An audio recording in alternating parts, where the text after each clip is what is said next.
Welcome everybody to the RavenCourt. We got a best of 3 on our hands between top 2 and the Enjoyers. We're going to talk about the tournament in a moment. But first and foremost, let's introduce our two teams. On the left, in blue, we got top 2 with Play on Johanna. Banana H is playing Junkrat. We have Casper on Hogger, Johan on Samuro, and Danazovsky on the healer playing Anduin for the team. Over on the right side, in red, the Enjoyers with Twice on Diablo, the Polish team playing Sylvanas with Arian. We got Lavekal on Brightwing, Alvaros on Blaze, and then last but not least, Atrax playing Falset for a team on a big map on Alterac Pass. Now again, this is the RavenCourt. This is something where we are running a European tournament. This whole thing here was crowdfunded in total. I believe there's 3,500 euros on the line as prize money. We have 2 qualifiers for the main event, for the playoffs, and through each of the 2 qualifiers, 2 teams will move on to the playoffs. So in the playoffs then we play out a double elimination system with 4 teams. So as it stands right now, we are in the winner bracket of qualifier number 1. We have a best of 3 on our hand. The reason why we don't have a draft here is actually very, very simple. I'm currently casting this from a replay, so I didn't cast this live. And the reason is simply that the Korean tournament, because of the starting time, the time difference between the Korean region and the European region, the Korean tournament was bleeding into some of the qualifiers for the RavenCourt, so it wasn't always possible for me to cast all of the games live. There were also a couple of restrictions, which games of the qualifiers I was allowed to enter, which ones I was allowed to join, so this tournament is not hosted by me, but therefore, at least when we're talking about the qualifiers, I wasn't able to catch everything as it happened, so with some of them I had to cast the games then later on from replays. Again, don't know the score yet, don't know the results, but we're going through this for the playoffs. It will be different. In the playoffs, I'm going to cover all of it live. The Korean tournament will be over by then anyways. So, in this first game on Alterac Pass, we have up at the top already a bit of an attack against Sylvanas here for just a moment. We gotta be careful there. This could get a little bit wild quickly if we're starting to lose her. Now, Sylvanas obviously a hero that we have seen quite a bit over the last couple of months and years. Some tournaments value her so highly that they are banning her out pretty much throughout an entire match, simply because she can be so powerful not only in team fights but also split pushing or after a team battle. If you have a numbers advantage, start to go for structures, and we'll see if they try and do that. I like the triple frontline lineup that we are having from top 2. This is obviously a pretty damn good team if you're just looking at the individual star power that they have in their lineup.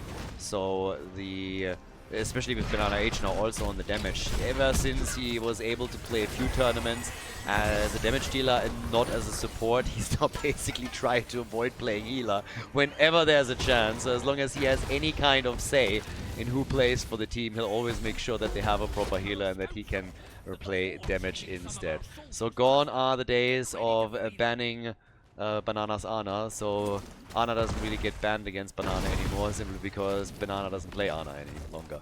Most of the time you're finding him now on, I don't know, again, range DPS generally. So, as it stands now, we have the first objective already popping up. Teams usually don't make an immediate move for it, at least not when we're talking about the European meta. We had so many different regional tournaments lately that it's actually quite cool that you can compare everything directly. So, us talking about the NA tournament and the Korean tournament. Now, if you missed those, keep in mind the playlists are on the YouTube channel. So you can just simply check out the playlist and you will find all of them there. Another thing that we should probably point out while we're here in game number 1 is that there are no draft restrictions for the tournament. So there's no crazy rules here where you can only play certain heroes, where you cannot pick some heroes, where you're restricted to playing a hero only once during a series. It's just vanilla drafting, and therefore teams throughout the series have all the options to try and take an opponent down. Level 7 kicking in a little bit early for top 2 as they're starting to make their move for Twice. Diablo, careful my friend. Has to be a bit cautious there at the front. Specifically Samuro is just whacking away here. He also gets followed by Atrax and oh, the birdie! False stats. Bit over eager, just a little bit, and this seems like the first objective for top 2. Blue team is able to lock in the cavalry. Very, very early objective, just barely 4 minutes into the game, so we'll see how much damage they can actually do with this. It's of course always the question in a situation like that, what can you actually pull off? Because this is an early objective. It didn't scale properly yet. It's not in any situation where you're saying, okay, this is going to just wreck the entire wall and take a couple of forts out in the process too. So you have to be a bit careful on how this one plays out. Just try and open up a few of the walls. Don't overextend too much. Because again, the cavalry is pretty tame at the beginning of the game.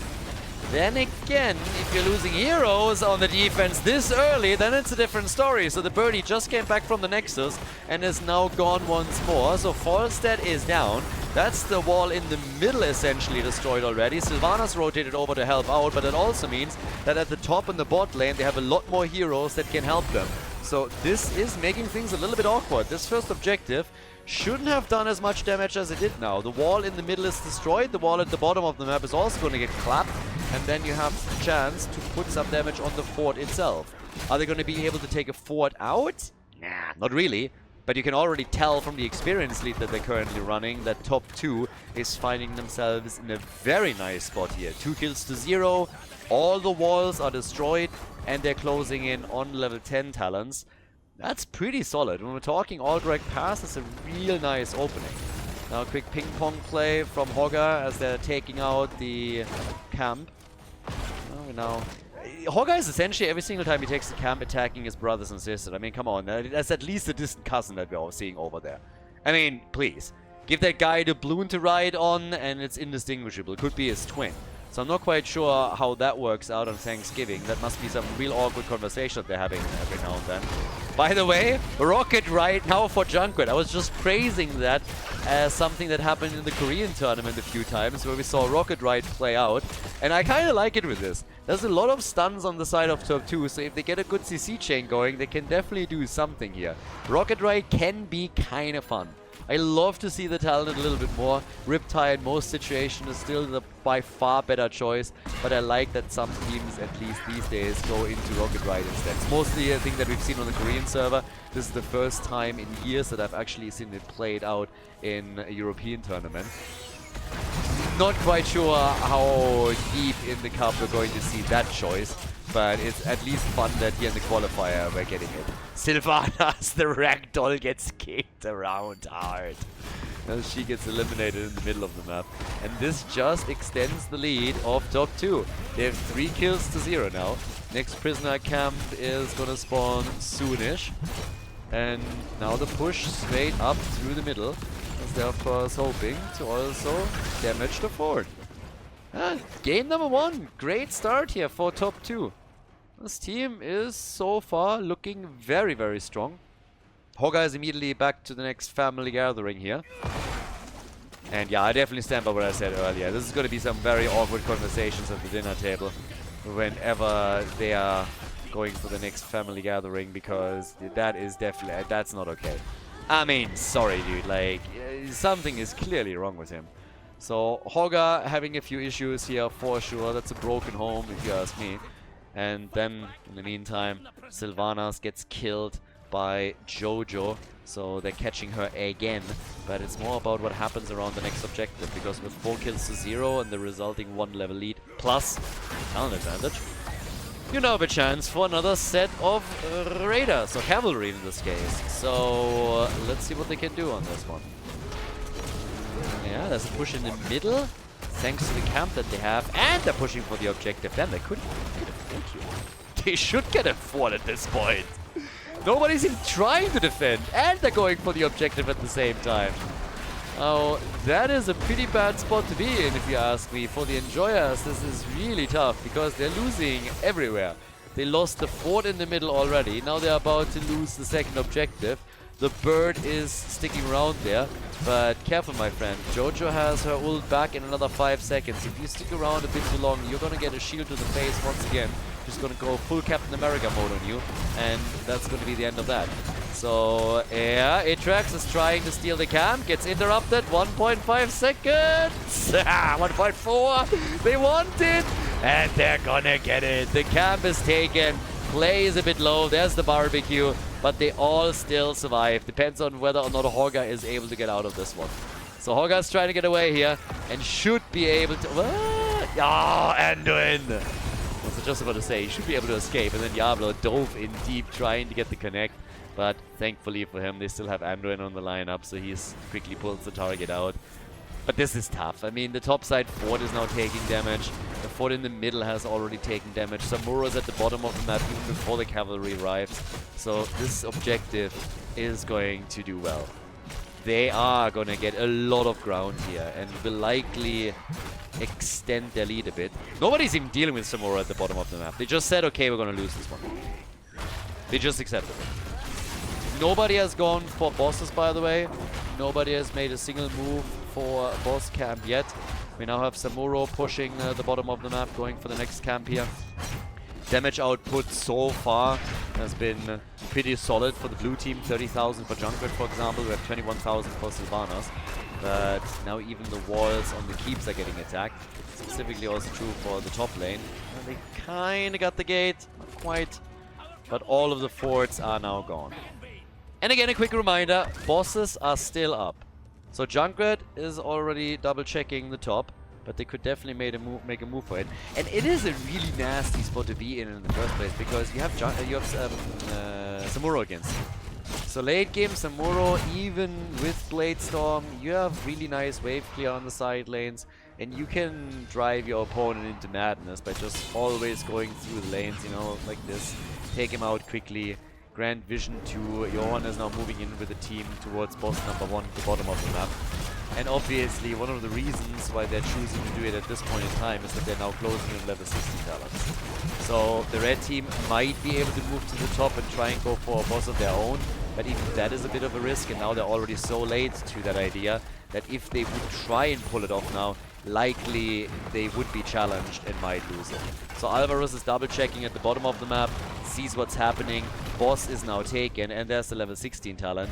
And what is Sylvanas Diablo doing? Yeah, fair, they can go for that fort, but you are, if you stay too long, going to lose out at the bottom of the map. Blaze is already gone. I mean, that's a bit of a disaster. The boss is going to move in here. They have to hearth, and they have to hearth quickly. Diablo is already back. They get the fort, true, but I can basically guarantee that this keep is going to get destroyed. And here's another stun setup, and oh my god, Brightwing is also gone. That leaves them with 3 defenders. Falstad can gust at some point and buy them a bit more time, but 1 armor shield on the core is going to get removed 100%. I just don't see a world in which they're not ensuring that this keep falls. Samura isn't with them, but they don't need them right now. Blaze is coming back in a moment, a little bit more poke, and then they can leave it up to the boss to take it on. But as I said, a little bit more poke, and there it is. So, rocket ride value. Big value play on the ult already, I like it. 6 kills to 0, and finally, with Brightwing coming back, the Enjoyers also get level 60. Even talents. Then even talents now with the opponent. We have 77 stacks by now for Falstad, but of course the game has not been going well for the Enjoyers. They need a couple of energy drinks or something to wake up here. They seem a little bit lethargic. Game number 1 was a bit tough. Now, top 2, can they go for it? Objective is up again, so they could try and go for number 3. Diablo's already getting attacked. He's fully stacked, by the way, so if they take Diablo down, he would go full Arnie on us. He'll be back. And Junkrat is not going to be back anytime soon. Nope. He's going to be down for a little bit longer. And look at that. Signs of life from the Enjoyers. They're getting a double kill. All of a sudden, it is the red team that is starting to make sweet moves here. And yeah, not too soon. They really need some big plays. They really do. This is the right move, or the right amount of action that they need in order to bring this slowly back. But let's see how far this goes for them. At the bottom, they're trying now to take the camp. We still got Samuro. Jet Propulsion misses. Does not connect. Jojo had the Iron Skin up. Now we have big push at the bottom of the map, but of course with the core still relying on 2 of its armor shields, not a problem. Even if the core takes damage with 2 armor shields, the minion wave alone is not gonna cut it. It's just not gonna be a thing. But Sylvanas is helping the red team in the middle, so the Enjoyers now taking another fort out. All of a sudden they're starting to inch their way to a bit of a standstill here. 1 level still behind, but 2 forts now destroyed. Samuro has attacked at the top time and time again, and Brightwing is the only one defending. Lavakal obviously not able to rely on a massive amount of wave clear or anything like that. but doing his best, still losing the gate and maybe a tower as the fight at the bottom continues, but the camp is now taken and we're entering the late game with the Enjoyers grabbing the third camp, the third objective of game number 1 in this best of 3. So twice, it's a bit of a heal, Falsa is flying in and they're fully ignoring the bot lane here. I mean, again, Raiders obviously going to start pushing through that, but I'm curious. Level 20 is so close now for the blue team that it's absolutely undeniable that they're going to be the ones to now get the game going. So they now have the big chance to maybe take some structures out, but the defense is strong. In the middle with the level 20 advantage, top 2 has gone for the Raider and taken it out immediately. And as you can see, the Enjoyers are absolutely unwilling to fight. They might have the objective, but they're realizing that without a level 20 talent, they're fighting an uphill battle here. And they're totally not okay with that. Shockwave got upgraded into the power spike, by the way. So we'll see how much Hogger can get out of that pick. And honestly, just the fact alone that you have cooldown reduction here is always huge. So if he is able to pick this up a bit more often and then get multiple ults out during a big fight here, that would already help. But we'll keep an eye on that as the game continues. For now, suffice it to say that the objective did essentially nothing of note for the red team. The one thing, well, it did two things, I guess. It bought them time to get to level 20. Would have been way more difficult if the opponent had the objective and they would have to fight against level 20 plus an objective pushing for Team Ash. And the other thing that it helped them with is to regain control of at least some of the lanes. To an extent, of course. So, boss is still up at the top. Falsat is double checking. Just making sure that nobody is trying to snack that up. But the entire team is now here. So they have at least been thinking about going for it. But they don't have level 20 yet. Now it's coming together for them. It's coming in soon. They're on their way. They're about to grab it. And once that they have level 20, then things are definitely going to get a bit better for them. Jet Propulsion. Blaze already trying to lock down Samuro. But Samuro moved out. Has to be careful against Falstad here. The birdie still with decent damage. Falstad by now with 23,000. Of course, excelling on the siege damage. There comes the Hellgate. Yeah, Hellgate and Light Bomb. Blaze, Jet Propulsion! And Samuro is dead. The comeback! Another kill for the Enjoyers. It was 6 kills to 0 early on. And the Enjoyers even lost the key, but now, over the last couple of minutes, they've been the ones in the driver's seat. They've been the ones doing the damage, and now we're seeing a boss taken by each team. They melt that bad boy down. Woo. They are going through those hit points like hot butter through cheese at the top, and down at the bottom of the map, that's where we're seeing the blue team responding in kind. Again, guys, we finally have some hot butter through cheese merch. There's a link in the description if you want to check it out. I think it looks absolutely amazing. We even got an apron. If you haven't seen it yet, you should definitely have a look. But yes, you can find the link for all of that in the description, of course, as usual. So each team takes a boss. They go for an even exchange here. Next objective is also up on the map. And everybody is just looking to see, okay, what can we do? Can we grab an objective? Where's the next big play for us? Jojo is anchoring the defense a bit and is taking another mini wave out.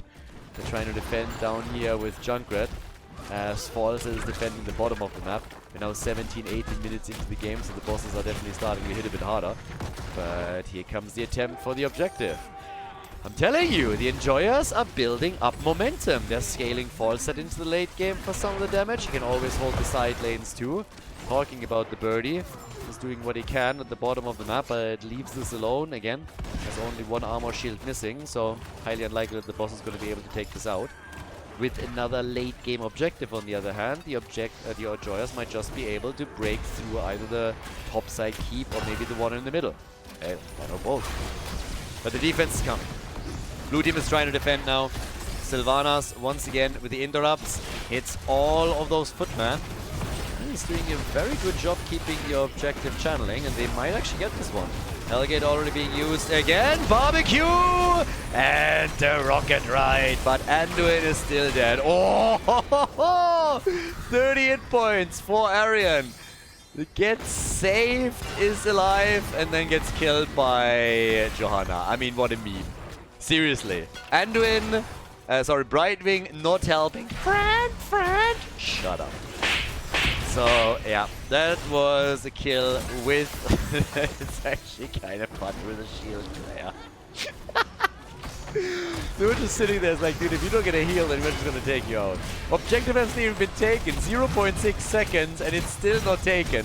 So now it's the blue team. Look at this. They're taking Diablo down. He was still on all his souls, so now he lost his stacks. But this is a bit of a wild one. This all started with Anduin falling and essentially putting an end to the ambition of top 2. But they were able to now get a counter kill. So Sylvanas is gone. Samura is doing some damage here. Hogga is going for the next camp. This is kind of a bit wild. That last fight was definitely wild, but if anybody starts the channel here on the left side, it's an insta objective for the enjoyers. Now down at the bottom, obviously, the push still continues, and eventually this is also going to be a little bit harder to deal with. I mean, we are now 20 minutes into the game, so all of this scales up hard. Falstad is now at 32,000 damage, so he's really starting to get more hero damage in now that he's not as focused anymore on these side lanes and trying to get the wave play going, but you can see him already as the top damage dealer against siege, against minions, against structures. He's at 155,000, so really bringing the pain now and easily able to push out any side lane that is under pressure, or when he tries to push for a keep on the other side. Jojo, the only hero in the entire game that hasn't died yet, 8 kills to 4 overall, and now the attempt by the blue team to get control back. They had it early on. 6 kills to 0, big pushes, a lot of forts destroyed, then the enjoyers brought it back. So now the blue team trying to re-establish control. Jojo has to be cautious, light bomb, still connects against the stun, but they were able to bunker up here. And now Johanna is completely dead. No chance for her. Once again, a kill for the red team. Blue team loses their tank, and now they might lose way more than that. Casper's trying to get out. Hogga is a bit low. Johan is moving in. Their triple front line that they're currently running is suffering. But if they can get the birdie, they can't. Also barreling out here. Itrax definitely a problem for them right now. But then, of course, you also got Sylvanas. Jet propulsion. And the hits against Hogga. Hogga gone, and now it's the end of Anduin. 3 heroes down. This is definitely looking bad for top 2. The blue team, they are in trouble. No Allele Bleu over here. No. They are being shut down in that late game.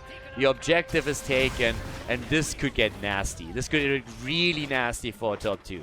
Thus far, they haven't lost a keep. That might change now. Very likely it will change, and it could become a total disaster. Sylvanas is burning the top wave down. She's trying to make sure that the raiders are going to get very quickly to the other side of the map. So yep, taking all of this on with ease. Rest is already pushing in the middle. Brightwing is assisting at the bottom of the map. It's only a 3-man defense so far. As Sylvanas is slowly moving over to the rest of the team. She's getting quickly intercepted by Johan. That's some decent damage here. It's 50%, more than 50% of the 8 points gone. Brightwing has to help out, but it's still inevitable that they're at least, I was about to say losing the keep in the middle, but maybe they can hold this. Have you seen how quickly Junkrat was checking this out? Blessed Shield is out, maybe now the chance. Shockwave, baby! Condemn! And the bird is gone. Top 2! Damn, son. Now we're talking. There's Anduin's ult connecting, and they get another kill. Yes, they lose the key, but 2 heroes eliminated is not too bad. So 2 heroes are down, 5 versus 3. The chance to defend up at the top, I'm not so sure if they can, but hey, if they are all focusing their fire the way that they do, they might just be able to hold this one. And yep, there it is. Middle gets attacked, but that's going to be fine. Boss is going to regenerate all of the hit points. At the bottom, the fort is lost. Samura is now taking care of this, but what is this game? Like, seriously. Back and forth, time and time again. Now we're having 3 heroes on the blue team trying to... Oh, really? Oh boy, Johanna's on their way in Soul Samuro. They won't be able to stop this. Nah, there's the shockwave, guys. You done goof. Sylvanas barely makes it out, and they're still on the run. And it's just a question who can run faster. Blessed Shield misses. Yeah, worth a shot. Willing to sacrifice the cooldown on the off chance that they're still in range and can connect it. Now, Falstad is back, so that means that Gust is available, and they're not going to be able to get that boss. Game number 1 is an absolute blast in the series. I mean, what is going on here? This is insane. This all started with the dominant performance from top 2 at the beginning of the game, and now it's just turning into a blow-for-blow exchange between the two teams as they're all centering around the boss at the top side. Here comes the next team fight. The barbecue is ready. Sylvanas is jumping in, back out. Nobody has died here, but there's also another objective coming up in 17 seconds. So they still want that boss. They are trying to force the fight here. I assume that top 2 is going to be willing to respond to this. Hellgate, is that a kill? Dadasovsky, light bomb. They are going for the gas. The bunker is already out. Everybody is turning into a pirate. Pressing the button, but Blaze is maybe the first one. Nah, Falsa is the first one to fall. They go for the chick again, and they go for Sylvanas. And boy, oh boy, this should honestly be the beginning of the end. The red team pinned down, 3 heroes still surviving. The boss getting attacked up at the top. 3 heroes are currently taking care of it. As we see Samuro now moving towards the prisoner camp. So he actually, no. Yeah, well, here we go. For a second I was like, what is he trying to do? Going down to the bottom of the map? You already destroyed that keep. You don't need to go there anymore. Just go to the prisoner camp, keep them busy a little bit. If they don't respond, you can get the objective. But that is now a 25-minute boss at the top lane, so this one's gonna hurt. And we all know how quickly a core on Alterac pass can go down once that 2 armor shields have been removed. And the chances of saving this keep are 0. Absolute 0. There is no way. Not with the heroes that you have, not with the gate already taken down. You won't be able to save this. Sylvanas and Falls are coming back just in time to help with defense. But yeah, this is not happening. Falstad is flying in already, looking. Oh, he gets hit by a blessed shield. Gets welcomed by a shield to the face. They take Junkrat down, so at least that's happening. They want to go for Hogger too. And guess what? He's going to fall. So does the keep though. The keep is now gone. So that's 2 armor shields that have been removed, but they lost 2 heroes in the process. I've been telling you earlier, this is a blow-for-blow game at this point. They're just going for hit after hit. This is exactly what we're seeing. Now, can the objective win the game? Samuro's trying to claim it for the team. Over on the right side, the boss is now attacking the core. The red team, how are they going to try to deal with this? Seems like they're trying for the objective and hope to win it with the cavalry. It's a bit of wishful thinking if you ask me. Core is down to 50% of its HP on the red team side, but of course it's going to regenerate. Ah, they want to go for the boss play too. Okay, so they're going to go for the double here. Trying to go boss plus objective. That's a bold move. Let's see if it works out for them, because this could backfire. Depending on how the blue team reads the situation and what they're willing to do, they could try to shut at least part of this down. But the boss is going to be taken. That is big. That's big. The objective gets interrupted likely. What about Blaze? Can they take him on? If they can take Blaze, that would be huge, but they can't. So they at least delay the objective for now. Boss is traveling through the bottom of the map. Samuro is already starting to do some damage here. We now have the core soon getting attacked. Light bomb once again. They make the play. They're going into the back line, trying to go for the birdie again. Sylvanas was also attacked and immediately moved out with a jump onto the wave. Boss moving through the bottom. 2 waves are now pushing at the top and bot lane against the red team's core. Let's not forget about that. With the armor shields removed, this is having a bit more of an impact. Very unlikely to end the game. Winions on Alterac pass, usually not really that big of a thing. But we'll see how this one plays out. The keep at the bottom of the map. Could it be destroyed by the boss? Unlikely. Well, if they send anybody back, the defense is going to be easy. But without it, it's going to be a bit close. So the core is still taking damage on the red team side. They have to be careful on that. Falstad is the one to move back and attempt to deal with it, but that means he's missing at the defense on the camp, on the prisoner camp. And Johan wants to interrupt. Blaze quickly is setting the oil spill afire and immediately pushing Greta Thunberg into a total frenzy. So yeah, one oil spill after another is getting set ablaze here in order to avoid the channel. 150 stacks now for Falstad. And damn, yes, some serious wave clear. 226,000 siege damage from him now. Sylvanas with 78,000 hero damage, but just look over at Junkrat. He's at 114k. 6-digit club for him. Here comes the big move though. Light bomb. The stun connects. Barbecue from Diablo. They want the kill. Who gets the first one? They're trying to take down Casper. Hawkeye is low, so is Play. They're still both able to move away. Keep at the bottom left side of the map has never fallen to the boss, and it's all about this fight. All about who gets the kill here. Who is able to go either for the core, for the objective, or maybe even for another boss, depending on how long this all lasts. Here comes the Blade Storm, and that should be the end. Blaze is gone, so is Diablo. Diablo at least will respawn, but they're starting to chase the rest. Hogga has already attempted to shut them down here. They could go for the objective now if they wanted to, or simply push for core. There it is already. Johan channeling the prisoner camp. We've been here so many times already. We're nearly 13 minutes into the game. An absolute blast of an opening map into this best of 3. But damn, top 2 now with a big opportunity. Huge opportunity for them. The top and the bot lane is already pressured against the opponent. Blessed Shield being thrown out just so that they can easily move away from this. They're using everything they have just to be safe here, just because they don't want to end up in a fight that they might lose before the objective spawns. How many times have we been here? A team takes a boss, takes an objective, and looks like they might, as a 5-man, be able to even push for core, at least for another keep, and then the push gets shut down because they're losing a hero early. This time, they're sacrificing heroic abilities just to retreat a little bit, so that they are assured that they can move in with the whole team. And now the Enjoyers, they are in a world of trouble. So much pain for them now here. 14 kills to 9. Level 26, but level 26, we're 31 minutes into the game. Gas gets used and Junkrat dies. But now all of the armor shields are gone. All the armor shields are gone, and look how quickly the core is losing hit points now to the cavalry here. Samuro comes in, that's game, that's game. 1-0 lead for top 2 as they win on Alterac Pass against the Enjoyers. Nicely done, GG, and well played.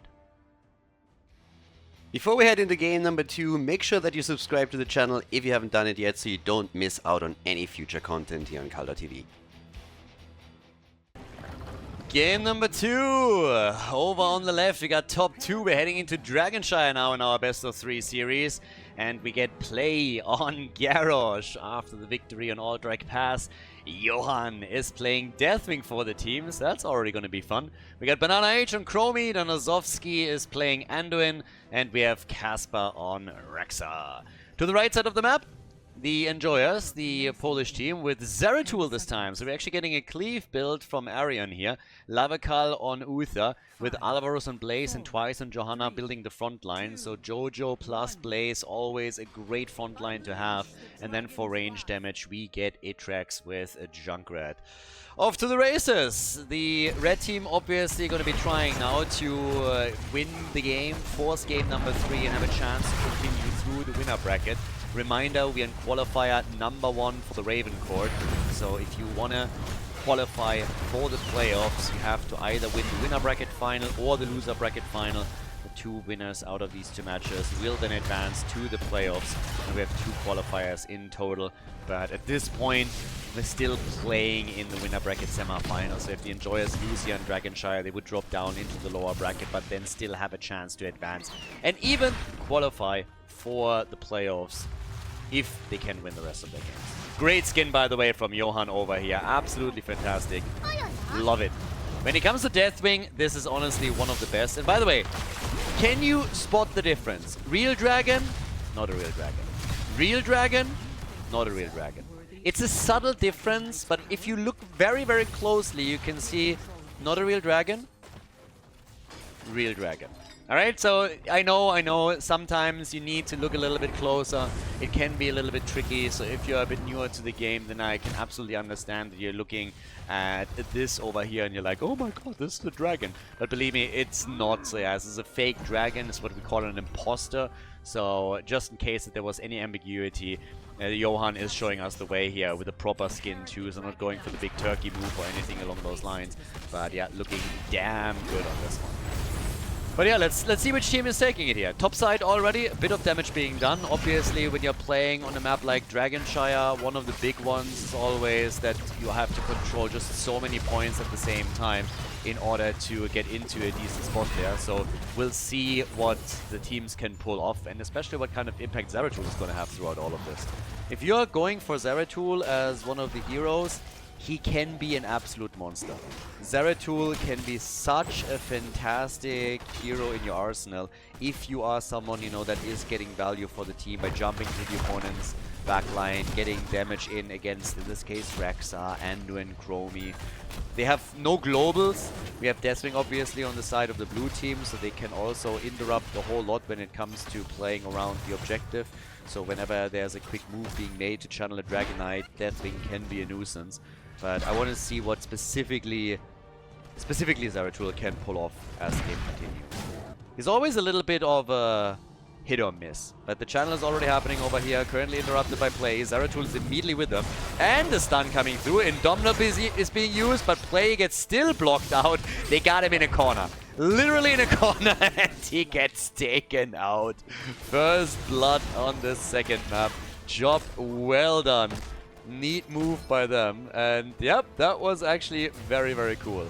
So, question still remains, of course, what else can they do right now?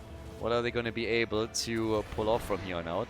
Top side, that's where we're already looking at the next attack. Jojo, also in the middle of the map, is having some trouble, but they're retaking control top side. Now the blue team has also been busy down at the bottom, and is not only trying to steal some siege giants away, but also has made a move for the bottom shrine. So yeah, next one to pay attention to for sure here.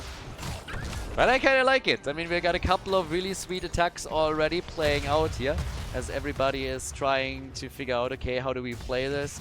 How are we going to be able to get the lead in the game, the first Dragon Knight, and how can we build on that? So time will tell what the teams are able to pull off here. I mean, first and foremost, we now have at the top towers already destroyed, so they're starting to break towards the fort itself, which essentially then means once that you have that one out, you can destroy your opponent's fountain, you establish a bit more control over the lane, and then just going into a spot where you might get the first Dragon Knight, you might just take control, and of course the goal always being snowballing.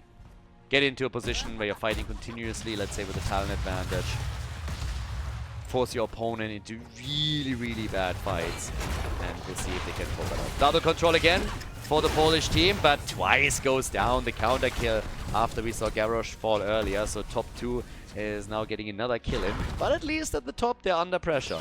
Rexa being used here, the king of Shire. Of course, the idea always being that you can control the lane experience and the objective at the same time. The problem being that in a spot like this, you might just run into some trouble as, yeah, as Zeratul rotates over. It's mainly going to be Zeratul. I was like thinking, okay, we could maybe name Junkrat here too, but it's mainly going to be Zeratul that rotates in. We've seen it with Genji in the past, of course, and other compositions too. Yeah, in a 1v1 situation, Rexa will eventually win that lane because he can hold both. He can hold the objective and the lane experience. He might not win against the other hero in a 1v1, but since there's 2 spots that you have to hold, that split between Rexa and Misha really helps. But of course, it's a different story if the rest of the team can rotate over and help you out here. Big attack, talking about Rexa, and he goes down. Misha committing honorable Sudoku over here. Absolutely unbearable situation. It was a grisly ending, not only for Misha, but also for Rexa, as the 2 of them go down. I mean, first it was Misha getting attacked and be in slight trouble, and Rexa came in, hold my bear. But they were all able to, yeah, make it initially. On board, what can I say? 2 kills to 1. And now with level 10, this is where actually the party should start to hit. Alright, let's get a little bit of aggression here on that. Alterac, Slavakal already starting to move around. We now have Johan up at the top, and Anna H, Danazovsky. They're all starting to move around here. And, well, with the next little attack, a quick stun is coming out against Alvaro. So far, so good. Twice is sitting tight. Yep. And... When Chromie is around and you're eating every single hit that she dishes out, then you can very quickly drop in HP. But he's able to move out Might of the Nerazim for Zeratul, so I am still keeping my eye a bit on Arion. I've been talking about it ever since the game started, and for me, he is really the linchpin for the team. If he's able to get the damage in, if he's able to apply pressure that they can build up on, then it's all good for them. But we'll definitely have to keep an eye on it. So, Johan, again, trying to interrupt a bit. Jojo in trouble, the stun and the iron skin, but I think that's still a kill. Yeah, twice goes down. Was able to do a delayed longer than I expected, but eventually still falls. So that's the second time now that Johanna has been eliminated. But they keep up the control of the two shrines. So the blue team is now trying to reclaim this, but there is a lot of pressure on the blue team. So at least here in the early stages of game number 2, the Enjoyers are doing much, much better than they've done on Alterac Pass. Now, to be fair, game number 1, as I said back then, was a big back and forth, particularly in the late game. But when you're looking at the game here, structural damage is mainly being dished out by the Enjoyers. They are the ones to oftentimes hold both of the shrines and applying pressure. This could break at any point, but Alvarez is really doing work at the top lane now. He's continually poking away against the fort, and slowly and steadily he's going to take it out. The attack at the bottom of the map, pulled from Deathwing, alright. Jojo trying to move out. Uther with a Divine Shield on himself. Here comes the Reptile. And nobody dying. But potentially control on the second altar or the second shrine again from the Enjoyers. Level 13 talents are giving them a lead in experience for a second. Zeratul was already in the middle and barely, top 2, barely manages to shut that down. This could have been the first Dragonite in the game for sure. But now Zeratul is rotating and saying, hello, my friend. And this is exactly the kind of play we've been talking about earlier. Rexa goes down, so does the top 4. Even more control established here by the Enjoyers. So the game is off to a great start for them. The first 8 minutes, they've been the dominant team. And now, with some assistance in the mid lane, they might even be able to pick up another thingy. And by thingy, I mean a Dragonite. And it would be the first one. So, 20,000 damage for Junkrat. Doubling, by the way, what Chromie has. It's kind of surprising, honestly. Chromie is sitting at 11,000 right now. But yep, Junkrat is bringing in 20k. They're still poking this out. Deathwing is taking over the shrine at the bottom of the map. That's over here in the middle. The attack is still coming in. Even if they don't take a Dragonite, again, the red team is the one making the bigger plays currently.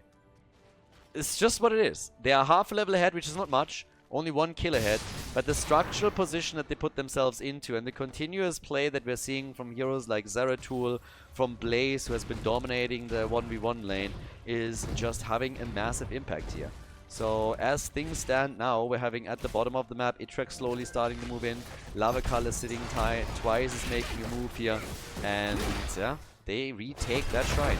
It's the same game that we've seen now over and over again throughout this map. And this time they might actually go for it, because they're trying to pin down Garrosh. He's low, and he's gone. And he's not the only one. Misha died as well, so now they have maybe a shot at Rexa.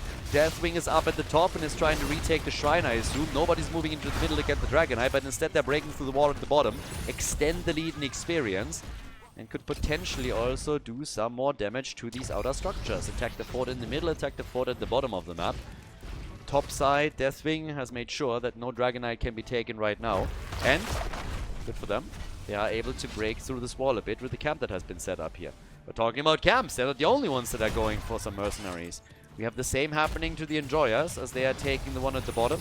Now we have a level 16 talent. That's a 1 level advantage where we get Benediction. We also get Void Slash, which obviously synergizes very well with the level 1 choice in Zeratul. So now here's the chance to try and make the play for EK number 1. And this is something that really surprised me a little bit in this, that it's taking this long to get the first Dragonite. It's kind of crazy. Blessed Shield is already out by Jojo. Shrine at the bottom has now been taken by the blue team. Oh, we're talking about Jojo. She's not having a good game, does she now? 3 deaths. Every single kill against the Enjoyers was against Johanna. Now she's taking the brunt force of all of these attacks, obviously, as the tank. But still, Jojo dying 3 times? Yeah, not too great. And the blue team is immediately trying to capitalize on that. So they're instantly moving down through the bottom of the map right now. And yeah, we'll see what we're gonna get here. 3 kills to 5. Topside push with Alvaros, as he's now hoping to break through the Bridge of Death. Highly unlikely that they're gonna focus on this too much, so yeah, you don't want to get trapped there. So Zeratul is currently anchoring the play a little bit and making sure that he knows if somebody's trying to sneak in from behind, and since Zeratul can help out, they have a bit more power. But this is still something where you normally don't want to fight too long, and for exactly that reason. It's just a choke point. Easily controlled. You can break through it, obviously, and they're taking at least the gate down here. But this is always something where you need to be very, very cautious, or you could get wrecked. It's nicknamed the Bridge of Death for a reason. So 3 kills to 5, and yeah, with both teams on level 16, we're ready for a big fight. And still, not a single objective. 12 minutes in, no Dragonite. So no shenanigans like these 2.5-minute DKs, you know, immediately upon spawning, where a team sneaks in a Dragonite. It's just using the Dragon's Breath to break through a couple of minion waves and maybe take a gate or a wall down. But instead, the first Dragonite that we're gonna get here is very likely gonna have a significant impact already. Up to this point, only one team has been able to take down a structure.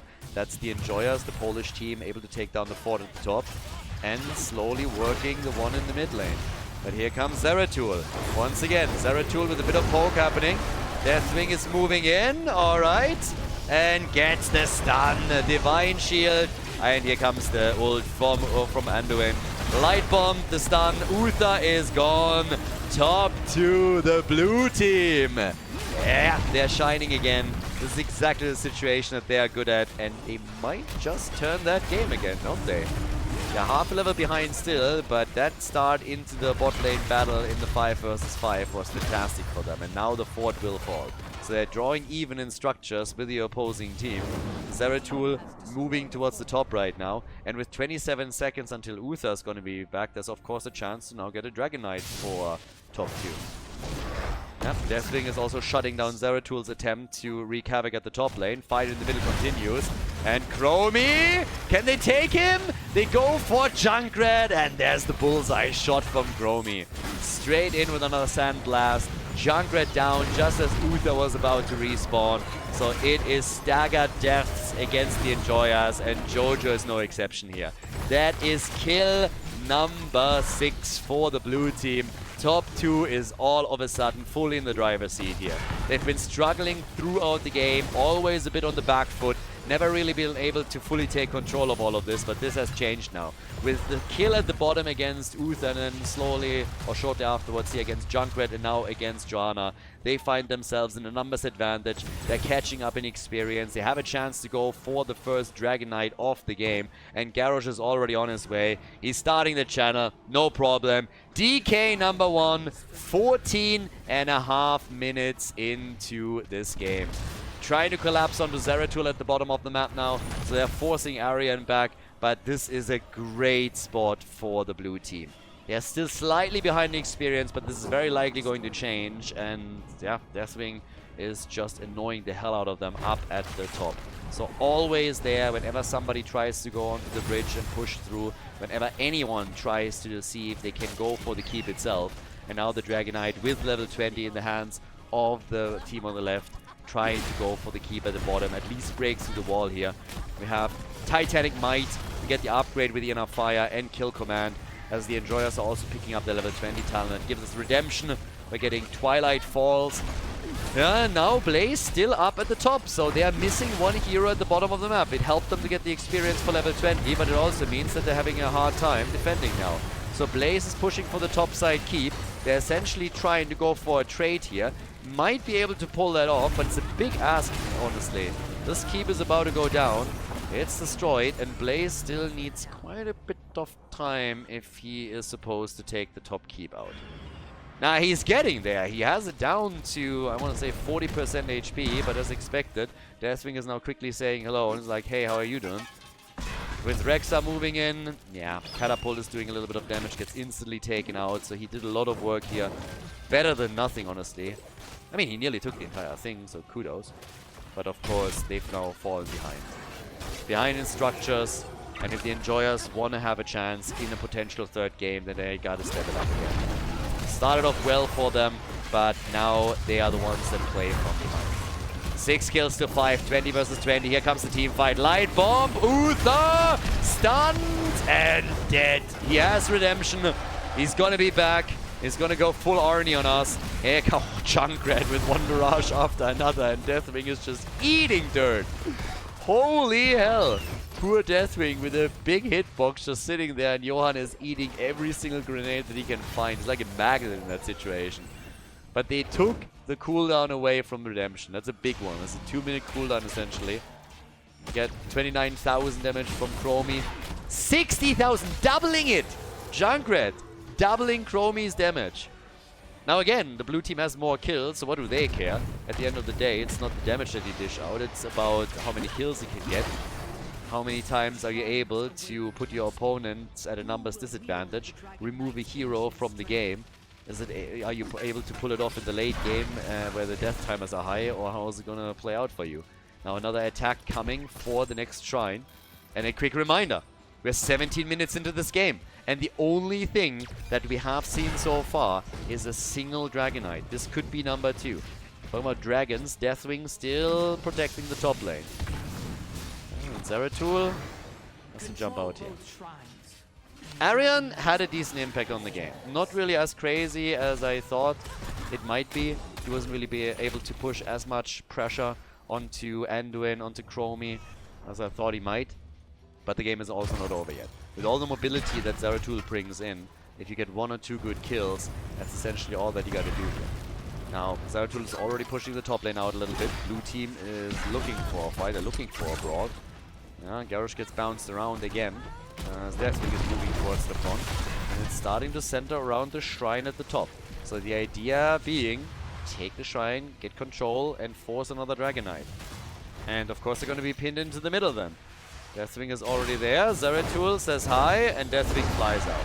Has taken a decent amount of damage though, but here comes Garrosh, light bomb, and Junkrat gets murdered immediately.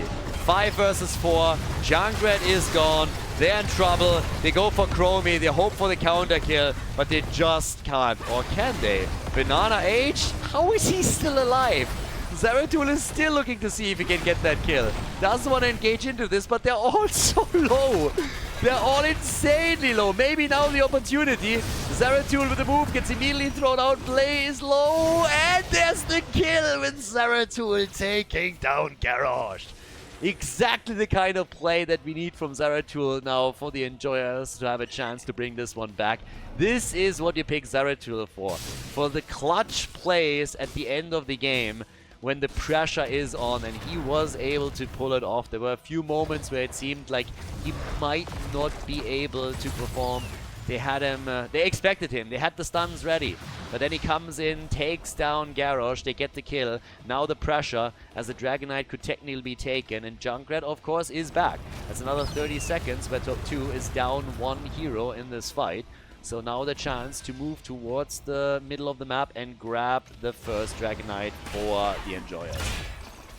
Not sure if they can pull it off though, because the blue team is already signaling that they're at least going to try to interrupt there. There's some real long distance that they can use. But Junkrat grabs it. Junkrat grabs it. No interrupts from Deathwing here. And now the question, what's the goal? And damn, they're going top keep. They are going top keep immediately. Bridge of Death, baby. Alright, they're playing it out a bit slower. Yeah, no top keep. Instead, we're going in the middle. They already sent Blaze back, so that would have been a bit of a weird one going into that fight with a 4v5. So while Zeratul is pressuring the top lane, at the bottom we have Blaze defending, and then here in the middle, Dragonite comes in. Deathwing against Dragonite. But yeah, look how quickly he chunks that down. 20 minutes in now. Dragonite is taking that fort out easily. No problem there. Garrosh sitting at the side. That could get interesting. Quick punt from the right angle. Might be a problem. Ah, Zeratul again. Good moves. Gets stunned. Still fine though. Fight gets forced and Zeratul goes down. Zeratul is down. Blaze and the Dragonite at the bottom of the map are going to get them another fort, but how many die at the top? Zeratul is already gone. Divine Shield is in. Uther's trying to get out here, and I got bad news for you, my friend. It's not going to happen. Redemption kicks in, so not only does he lose, he loses all his cooldowns. He's going to die again. Yeah, Dragonite still at the bottom of the map. Uther back to business and equalize again. Ooh, boy. Top 2, 60 seconds with a numbers advantage. How are they going to play this? The red team is going to have Zeratul back in 28 seconds now. 11 kills to 6 in favor of the blue team. They already have the lead in the series. This is the opportunity to end the game. To come in and to take it all here. Bunker gets used to dodge out on the temporal loop. They want to set up the next attack. It's kind of crazy, by the way, that the keep is still not gone. The Dragon Knight netted the Enjoyers 2 forts. They took 2 forts out. They nearly took the keep at the top. But what we're getting right here, right now, is, of course, the top side fort that will get destroyed by top 2. But it doesn't really seem like they can do anything else. There's no Dragon Knight that they could take on the map. They could steal a few more camps, I guess. Here comes the Riptire attempt. Less shield. Damn, they really want Chromie. And they're gonna get Chromie! It's a 4 versus 5. They don't have a healer. And they win it! They take it, and by the way, the top keep has fallen to a catapult. Now they're going for a play. What's happening? All of a sudden, the entire blue team is falling apart here. Play is gone. Chromie is gone. Topside keep got destroyed by a catapult. Team Uther is back to business now. Gets quickly hit off the money pick, and they're going for the top lane. The Enjoyers! What is happening? They take Chromie out and Garrosh when Uther wasn't even with them, and now they're trying to make a play for the core to force game number 3 in this best of 3 series. And they're about to pull it off. There's only 3 defenders right now, and they got all the trump cards. They already used the bunker, burned down the shields here, and this is looking fantastic for them. I don't think they can be stopped. Guys, the Enjoyers take it. They turn Shire completely on its head, take top 2 down, force game number 3 in the series. We're going to the final map as the Polish team locks in a W on Shire. GG.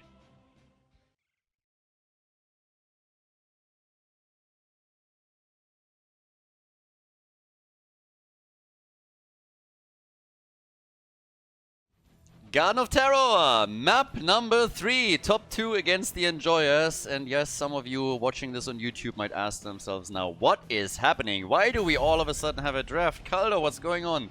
Well, the answer is actually quite simple. So as I was switching from the Korean tournament that I was casting, a couple of these games run parallel. So we had the Korea tournament, we have the RavenCourt tournament here, and just there's some overlap. And as I was switching over, this series was already headed into its 3rd map. So obviously the previous games were casted from replays. This, on the other hand, is casted live. So yeah. We have a draft for one, we don't have it for the other. We're heading into Garden of Terror. This one is going to decide who moves on to the winner bracket final. And now over on the left side, Maiev gets banned. We have a quick ban on Sylvanas as well. And for me, it's actually kind of funny, because I'm switching currently between the tournament on the Korean server with the Korean teams over to the Europeans. So you get basically just like the double whammy from the meta very easily here. And it is kind of entertaining. My biggest difference is still that if you look at any of the games that get played on the Korean side and you look at the draft, the first thing that happens is Vala gets banned. They prioritize Vala so highly, it is absolutely bonkers. Whereas over here in Europe, she's open. She might be picked for this map, who knows? It might happen. But when we're talking about Garden of Terror, I think Hogga is likely now going to be picked. Nope, they go for Anduin and Johanna. But with Garden of Terror as a side laner, Hogga obviously always a big one. You want to make sure also that you get some of the heroes that are really good at taking mercenary camps, for example. But yeah, it's kind of amusing to just see the differences now. There are, of course, some elements that are still exactly the same. I mean, no matter where you play, Blaze is going to be valued. There's Hogga, by the way, so they're going for that triple front line. But you look at the Anduin pick, and I can already guarantee you this is going to be Light Bomb. As I said before, before the caster curse strikes, and it's going to be the bubble. But I said before that on the European server, I can count on one hand how many times we've seen the bubble instead of Light Bomb in the last, let's say, 5 years. Over on the Korean server right now, it's basically a 50-50. So there are differences. Vala gets actually banned. I mean, she makes it into the 3rd ban spot, but they get rid of her eventually. So at least she gets banned. But how many games have we now seen where Vala did not get addressed whatsoever? Neither picked nor banned. She is played in Europe. I'm not trying to say that she gets played in Korea and doesn't get played in Europe. That's obviously not the case. She sees play. but the priority level is so different. It's totally crazy. Now, Tiago gets banned out for the side lane. We got our double pick over here. And, well, let's see what the team is gonna pull off now. We have already our main tank in. They still need some heroes that are good dealing with the camps themselves. So that's gonna be a big one. Greymane would fit the bill if they wanted to. But they go Zeratul and they go Leoric. So Jojo and Leo. Zeratul makes me kind of happy because he is popping up more and more lately. Not only in the tournament in Korea that if you're watching this on YouTube you probably already have seen now, but also in some of the Western games. And Zeratul is always kind of nice. So personally, I kind of like that. Tyrael and Sergeant Hammer. I'm a fan, so very likely we're gonna get Sanctification plus then Bunker, the double layer of defense that we've seen even in the days of HGC. And Banana H with Sergeant Hammer over for top 2. And we'll see if they get into the top 2. Good luck with that. Alvaros over on the right side. Final pick for the Enjoyers as we are heading into the final map, ladies and gentlemen. It is the winner bracket semi-final, and we get Chromie. So another Blondie over here. Team Blondie on the right. Let's go. Garden of Terror. Who takes the victory? Who moves on? Who drops down into the losers bracket? We're gonna find out right now. Game on, over on the left side, top 2 with Hogger, played by Casper, the blue team, with Johan on Blaze, Danazovsky on Rhaegar, we got Play on Tyrael, and Banana H on Sergeant Hammer. Over on the right side, the Enjoyers, obviously a team that we've seen a lot. This is one of the teams that also played over cross-server in the North American tournament. Always with the ping disadvantages, which is a bit of a problem, but just the fact alone that they chose to do so is already pretty cool. And pretty, yeah, thumbs up in my book. Arion playing Zeratul, we got Lavakal on Anduin, Itrax on Leoric, Alvaros on Chromie, and Twice is playing Johanna. Level 1 for Sergeant Hammer with the Advanced Artery over here. They're immediately going for the Garden Gnome, right there. And kicks it into the middle. Look at this. All that hate. Johan, what's wrong with you? What did that Garden Gnome ever do to you? What did, like, seriously, you just kick it along like it does. Oh, that is just so wrong on so many levels. That poor thing on the ground, looking cute, not bothering everybody, and then Johan comes around and just bullies it from one side of the lane to the next, kicks it around like it doesn't have any feelings. This is just not okay. So, yeah, already a couple of yellow cards here on the side of the red team. I'm not quite sure if I can endorse this. So, yeah, this is definitely a problem. That poor thing. Now, anyways, hits keep coming. Obviously, the two teams want to advance through the winner's bracket. You don't want to make that big detour through the loser's bracket. So, down at the bottom of the map, Zeratul still cleaving this one out, taking the experience, and now that the 1 minute mark has passed, it is time, as so often on Garden of Terror, to jump in and grab all of those camps. That's where Hogger just walks it up. Gets a bit of an assistance from Rhaegar, of course, and the entire team can now push and try to set Sergeant Hammer up. Red team is not quite in a position where they have the same amount of clear here for those camps, but we'll see how much damage this is doing now at the bottom of the map. Sergeant Hammer can have a big impact, but of course she doesn't have level 7 yet, so mobility is coming to premium. They're gonna try and use Chromie aggressively against her to push Sergeant Hammer back. There's always Jojo coming in with a quick on them, but you can already see that that combo of Sergeant Hammer plus the camp is just doing wonders for them. So top 2 is coming in, and they're immediately starting to push this out. The wall is gone, big damage done, and they can even siege up on, or could siege up on that fort if the camp wasn't defeated. So very nice opening for the blue team. Might not have gotten a kill yet, but it did structural damage. They have a lead in experience because of that as well. We're getting the siege tactics for Sergeant Hammer. And of course there's a lot of layer defenses that we're getting from the two teams, especially when level 10 abilities are kicking in.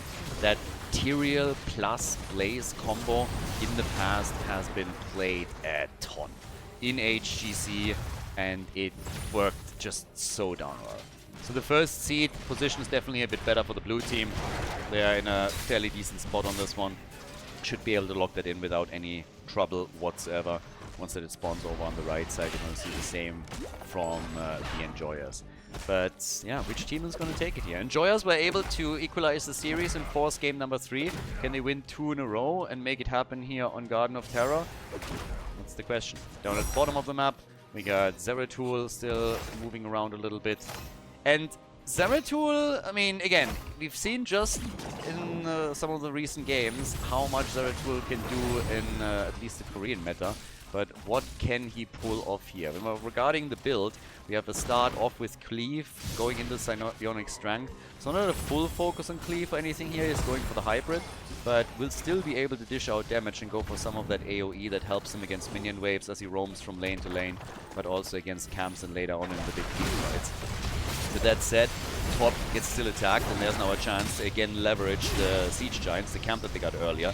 And thankfully for top 2, we have Sergeant Hammer now with the hover siege mode. So this is going to do a bit more work for them. Already starting to take one of the towers out pretty easily. And this is a problem that the Enjoyers have in general. Their structures are getting pushed hard. They want the kills though. And Chromie nearly got one here. The problem is this is not the only lane that is getting attacked. Leo is at the bottom of the map and is now trying to do his thing here. It's very quickly hit by Leo as he came in. So yeah, Hogger with good damage. But Chromie also now with the ult. And a bit of interrupt potentials from Johan. So we are seeing them slowly come in, trying to delay that for as long as they can. And, well, let's see what's possible. Lavakal, be a bit careful here. Twice is also starting to slowly move back out. Johan gets attacked but is able to dash out. And down at the bottom of the map, the party just continues. Play, Danozovsky are making their move and are taking the first fort out with ease. These two bad boys, I mean, again, their strategy of pushing at multiple lanes, leveraging Sergeant Hammer, going for these quick camps and then the push with them is working out incredibly well. They've opened multiple walls, they nearly destroyed the fort at the bottom of the map. So as they out-rotate the opponent, play from lane to lane, they are putting enormous pressure on them right now. So definitely going to be a bit problematic if that continues. They have to be shut down at some point, and the best way to do that would of course be to lock in a couple of kills and get those. Now, if they can get those, that is a very different question. I mean, we'll see if they're able to pull something off here. They're trying to also time the camp now properly, as you could already see. So not immediately just making a move onto the Siege Giant camp, but trying to time it properly with the rest, and also a bit with, of course, the seed that is spawning. All these garden gnomes everywhere, just getting punished. But yeah, they could now easily, with that lane pressure, try and get the opponent, you know, just zoned away from the seed a little bit. Here comes, as expected, Sanctification, ults exactly like you would expect. Might of the Nerazim, of course. Light Bomb. Yeah, that wasn't really a surprise. But here comes the attack, and the stuns connect. Great Entomb initially, but that Sanctification was absolutely gold. So play with a great ult on Tyrael. And now they're pushing for the bottom fort. Blaze is slowly starting to make his way over and trying to help out here as Arian is a bit low and has to move out. Dashes away just in time. If he didn't have that last teleport, that last blink, that would have become a huge problem for him. But with Chromie and the timeout now on 13, a bit of more sustainability there.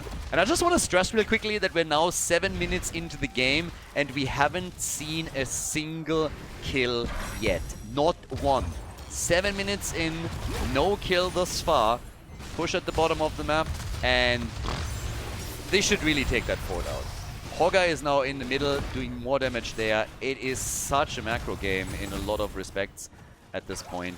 The third seed not taken by anybody yet. Now it has been grabbed just now by Blaze. And in the mid lane, that fort is a bit low. And down here at the bottom of the map, they're already trying to now move in with Blaze to take that out for good. Trice is already coming in. Really? You're running away from... Okay. For a second, I thought it was Anduin. Yeah, Jojo and Anduin. I mean, yeah, again, they could be siblings. So, I think this is one of the most charitable interpretations that I could give here. Maybe, I don't know. Who knows? Jojo might be Anduin's mom. I have no idea. Stepsister, something. Like, this is gonna get weird, so... Instead, with 13 talents on the horizon, and top side gets pushed. So now the red team is finally trying to apply a bit of pressure themselves and come in and try and see if they can take a fort out. They've already lost their first. So maybe they can do something here and drop this one. So, blue team is still looking good, but with no kills so far, it's all about how many structures you were able to take out and how it can rotate around the opponent's team. I just want to see what specifically Zeratul is going to be able to do later. Because if you get a light bomb on Zeratul, for example, and he's able to jump, let's say, on Rhaegar, if there's not some immediate help for him, Rhaegar might just go down. So this is, I think, part of the idea behind all of this. But for now already, 13 to 13. We're now getting the hyper cooling engines, we get tidal waves in, we have on top of that the mending strikes, timeout is ready as well. And well, let's go and see what they can... oh, there's again, we go for another big entomb, light bomb, and that's gonna be the first kill of the game. Tyrael goes down, Sanctification was interrupted, he didn't get it through. Blue team now down to 4 players as the attacks continue here, but there might be another death in a moment because Hogga is in trouble. At least Chromie got counter killed, so it's a 4 versus 3, and then in the back line we see another attack as it seems like Johan is going for Anduin, is really putting him in some absolute pain. So here comes the bunker as he's trying to burn it, waits for the cooldown, misses the jet propulsion, and Blaze is not going to be able to lock in that kill. Danazovsky coming in with Rhaegar was looking for a bite. Now the attempt to gather the 3rd seed for the blue team through Banana Age, and that is the first set of Garden Terrors that we are going to get. Hello? Did he just cancel? Alright, they don't want the seed. They're not interested in the seed right now. They don't want to get the Garden Terrors at this point. But damn, they have everybody back up on the map. No big talent advantage on the other side. So yep, seed is still up for grabs. Nobody taking it. They want to delay that, apparently making the decision that there's no real point in grabbing it for now and pushing with it. Want to delay this a bit and slowing down the game here. But that's an interesting choice. That's not something that I expected to happen. Tyrael is now slowly moving over, but yep, they're just double checking that nobody else grabs it. Red team is now pushing down for the bottom of the map. Very interesting strategic choice by the blue team. You don't honestly see that happening a lot. So we're talking 16 soon. Big push at the top with Sergeant Hammer and the Siege Giants. By now, Leo is trying to grab it. The position is obviously really good for the blue team. It's all the way over to the left side, so for them it's a much more advantageous position in an attempt to grab that. Fort at the bottom of the map is now getting destroyed by the red team. Blue team destroyed the top right, so it's an exchange essentially. And with them now taking that fort out, now it's time to go for those Garden Terrors. They're going to pick up level 16 with it. That bot lane therefore is going to be safeguarded by the objective. And then it just becomes a question of how much damage they can actually do. They're going to take the fort out in the middle of the map, that's a given. But how much more after that can they actually do? So yeah, push is happening, starting to do their thing. And well, with that, we're now looking at the keep wall in the middle that might get dropped here. The 2 kills, the additional 1 that the red team has gotten earlier doesn't really help them at this point. Leaf build is done. Mithril Mace is starting to stack up. We have Giant Killer, of course, too. And now they are pushing for the mid keep. Take the wall out slowly. Work around that and see what you can do there. And then of course after that we'll see what else they can pull off with the top lane. Maybe in the bot lane. I mean, that Garden Terror is still up. I would assume that some of the heroes on the red team side are soon going to rotate over. And as I say, Zeratul is slowly making that move. So he is rotating down to the bottom of the map to ensure that not too much is lost there. But if you look at the situation now on the minimap, it's pretty clear that top 2 is currently in the driver's seat. 3 forts destroyed, walls opened up on essentially every single keep with the exception of the bot lane, and even here some damage has been done. So they are in a very good spot on this. With 17 versus 7, I mean, experience is the same. Kills are not too different, but structurally, just looking at the map, they are heavily ahead now. And that should help them. The catapult pressure is going to be there. So for the enjoyers, it's going to be important to get kills. Now that we're 12-13 minutes into the game, kills are going to be important for you. The death timers are rising. If you get also your own objective, I mean, even better, that would help you to take the opponent's forts apart. But just generally, they need to come in, do some damage, and get a kill or 2. And so far, they've gotten 2. But partly also because Tyrael's sanctification was interrupted. If he would have been able to drop another one... yeah. So, top side, Itrax is using his wave clear to make a couple of moves over here, defending the lane. So that's going to be the next one. We have Blaze at the top going for the next set of Siege Giants. Check out the damage numbers. We're looking at 35,000 from Chromie. And then on top of that, we're getting 33,000 from Sergeant Hammer. No invades. Everybody more or less sticking to their side. Top right has been claimed by the blue team earlier. But yeah, it's game 3 after all. Nobody wants to make any moves that are too risky. Next city spawning. This one should be an easy one for the Enjoyers. And that would put them with 2-0 seeds into a great spot to eventually pick up a set of Garden Terrors and maybe get there. But we're 14 minutes into the game now. We're slowly getting to 19. So 20 would be the next talent for the teams here. And I don't know. This is going to be interesting. Who's going to be able to make that work? Zeratul with pressure. Leo, careful, and he's gonna go down. Yeah, Leo goes down. He was hoping for a counter kill, but that was honestly never really in the cards. So down at the bottom of the map, Lavakal, as expected, gets the easy channel. No problem whatsoever. Both teams now claiming or going towards level 20. Storm Talents will kick in there.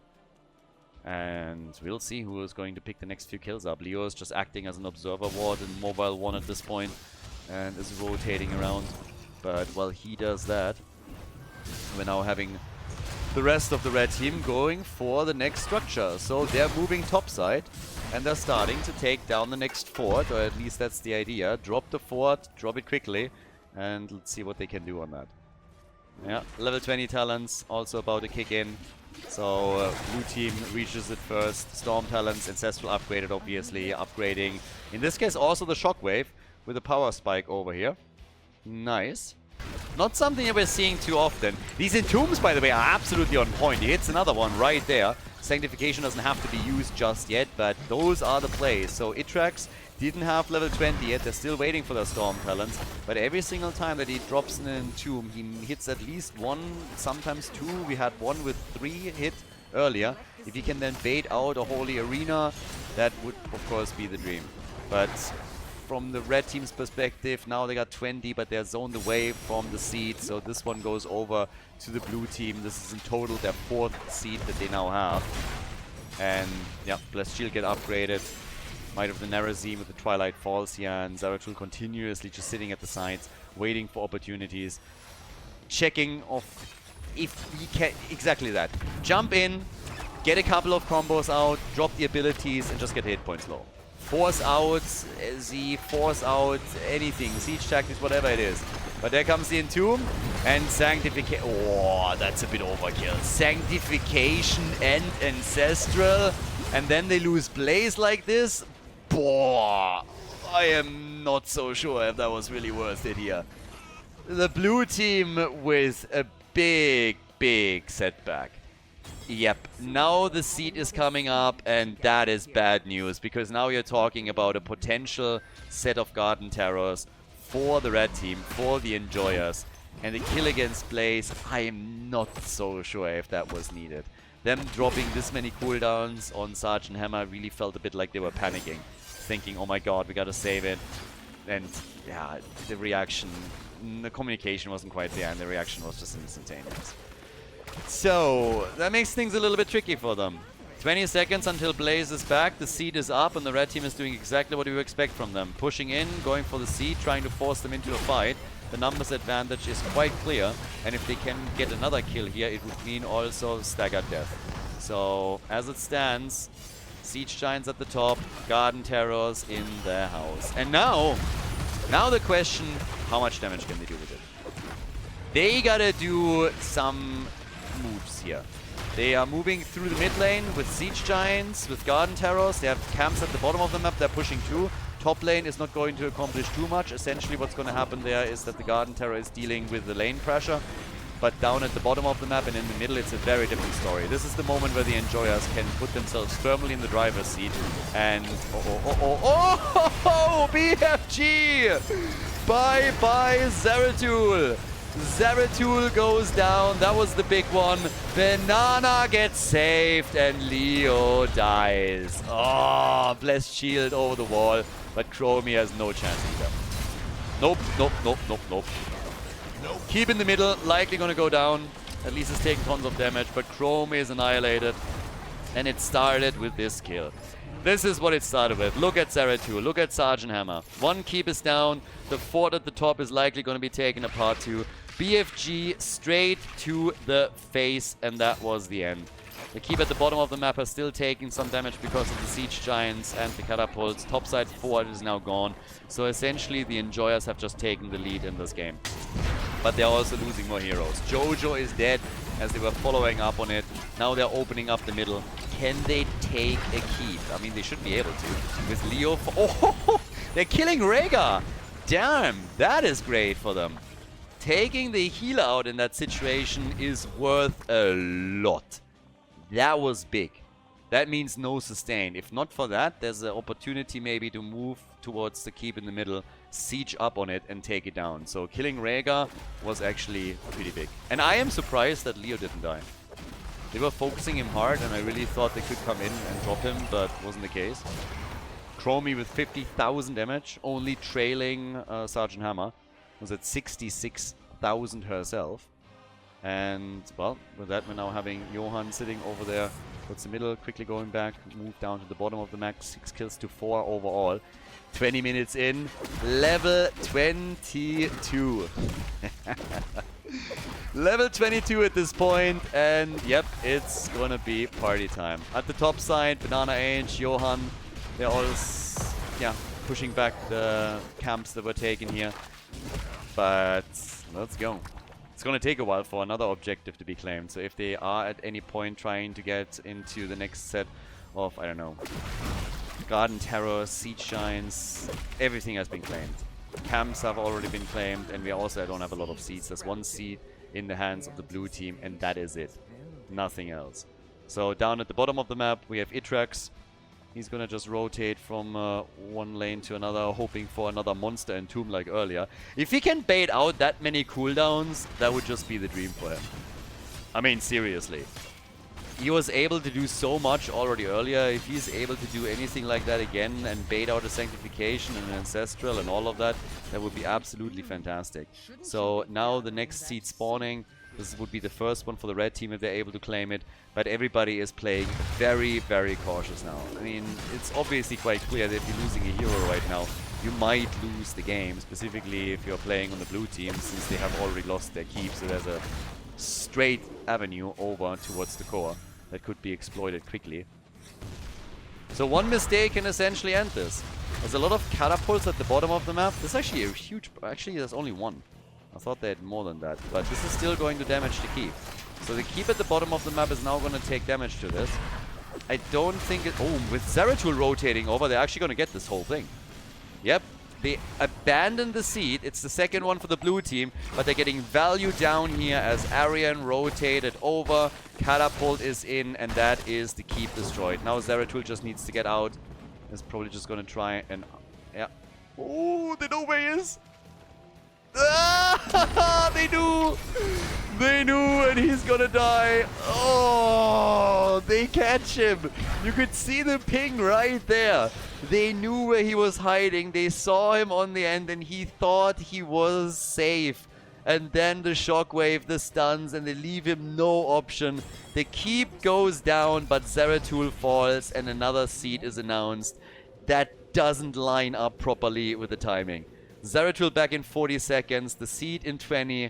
They have to delay for 20 seconds in the 4 versus 5 if they want to get Zeratul back. And then he still has travel time until he arrives here. Okay, yeah, this is gonna get a bit nasty. I am not so sure how this is gonna go for them. The problem is really this is the 3rd seed. That's the big problem right now. With this being seed number 3, okay. Yeah. They're letting it go. They're not even trying. They're saying, okay, we can defend against this. We're having a better chance defending against that than we have doing anything else. So, yeah. Quite interesting. This is something that I did not necessarily have on my bingo card. But one thing that also kind of worked for them a little bit is that they were at least able to do their thing on the top. Well, the lanes were pushed out. So 7-4, that's currently the setup. Look at the garden terrors, by the way, on the minimap. I mean, they're so far back. They're already trying to pressure through the gates here before the garden terrors arrive. Leo is defending at the top lane a little bit. So I'm not sure how far the blue team can go with this. I mean, right now, they're starting to pressure for the bottom keep. That would be the first one to be destroyed. The more keeps they can take on here, the better, of course, since they are now experiencing catapult pressure on the mid and the bot lane with every single wave. So take this out and you have at least some counter.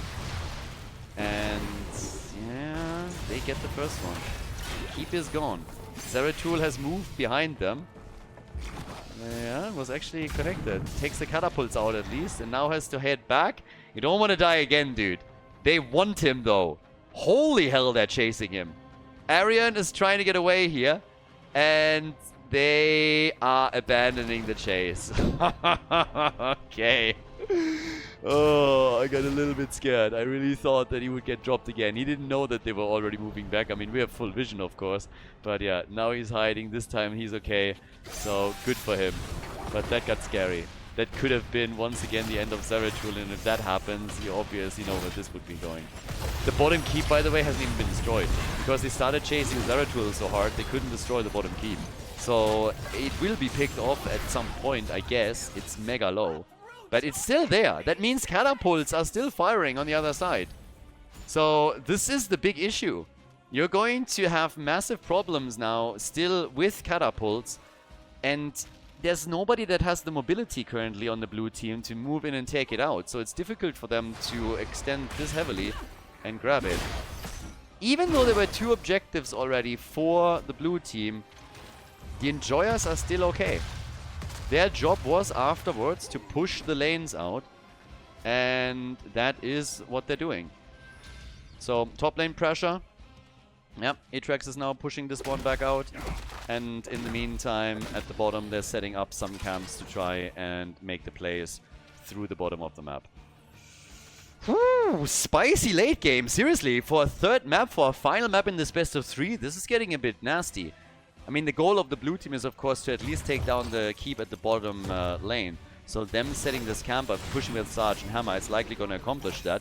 But Leoric is pushing the top side out now. And Atrax eventually is going to push for the keep here. Zeratul has been pushing some of the lanes out as well. Still checking how much time he has. Blaze is now starting to move over and tries to at least take some of the catapults out. Leo still not hearthing back, playing with vision a bit to make the opponent guess. Zeratul could always try and prevent them from hearthing if he sees it. Check on the camp, so this one is now claimed and stolen, but the keep, yes, it has finally been destroyed, but Leo is also helping the catapult at the top, and catapult and structures, 26 minutes into the game, are hitting like trucks. So now Leo is hearthing, and Zeratul is hiding! The interrupt! He's gone. Leo is dead. Hearthing back, they're trying to play a macro game and they can't. Here comes the Entomb, he's not even trying to escape. He's not even trying to hard out, he knows what's happening. I mean, he needs to drain him, but this is another seed. It's kind of interesting, the blue team is really looking for these team fights, and the red team is just saying, we can play around you. We got the mobility on Zeratul, we got the mobility on Leoric, and their goal is clearly to dominate the minion waves, and then eventually take out the thingies, the catapults, and get well, the minion waves get catapults onto the core and play minion territory. Force the opponent back, pin them slowly down, slowly gain map control throughout all of this. And Zeratul, I mean, how much siege damage does he have? 280,000 on Leo, 250,000 on Blaze. And Zeratul himself is sitting at also nearly 200k. Yeah, he's been busy a lot. Anduin and Sargenem are the only ones that haven't died yet. But the one thing the Enjoyers just can't allow for is another objective to be taken. So while we're now seeing one move made after another for these seeds, that would be the second one for the blue team. So eventually you gotta face the music there in some way, shape or form. 2 catapults are essentially being rotated in now. Minion wave goes down. They're going to have catapults on this. If they take the catapult out now, catapults on the core would be an inevitability. And Hogger... Okay, Blaze is back. Yeah, they know fully well that nearly 30 minutes into the game, if they get catapults on the core, it's just lights out. But this also means that both of the teams are just insanely passive. Seed is taken. I mean, what are you going to play for here? If this continues, we're going to sit here at the 35-minute mark still. This could be one of the longest Heroes of the Storm matches that I've cast in a long time. Because they are unwilling to really engage into fights. If there's an opportunity at some point, they're going to try and take it. But essentially, it's a slow game around seeds that are playing, with Zeratul hoping to escort catapults towards the core and to put Winions into a position where they can take the game for them. And good luck with that. He's doing a great job on it, but I don't think that in the long run it's necessarily going to work. At some point, they need to have another focus point on the map that the blue team needs to go for. But somebody has to, again, head back. There's another catapult coming in. As long as Zeratul is there, you are in trouble on this. So is anybody hearthing? Doesn't look like it. 1 catapult on the core. Blaze is now moving back, I guess. But this thing is hard. Look at how quickly the shield disappears. So now double catapult on this. And the shield disappears quickly, but Blaze is already back. Dealt with it. That gives them the position around the seed. So this is the good news, I suppose, for the Enjoyers and what they were able to get. That they get at least the starting position on this. But not more than that. I like this on the other hand. Stealing the camp is pretty cool. It also drops him a bit lower in HP, so he needs to be careful how he engages this now. But they are trying to make the same play. Once that he shows on the bot lane, it's likely that the blue team is starting to make a play for the seed. And that's exactly what we're seeing essentially. There's the Entomb! And the kill! Yes, the Ancestral! What the hell? No way! What an Ancestral! I thought for sure at least one of them would die. Now they're going for the core here. The core will take damage. I don't think he can end it, but it will take damage. Catapult on the core. Rhaegar is down. This might just be game. They're stopping them from coming back. Zeratul is going for it. The rest of the team is keeping them busy so that they can't come back to defend. And this is likely going to be it. Hogger is sitting tight. Catapults have been taken out. The core is down to 25%. And the rest of the team is pushing in. They push in. They're going to take this. Zeratul is down 20%. In comes Leo. Swing to win, baby. 12%, 9%. And that is game. The Enjoyers with a 2-1 victory against top 2. GG and well played.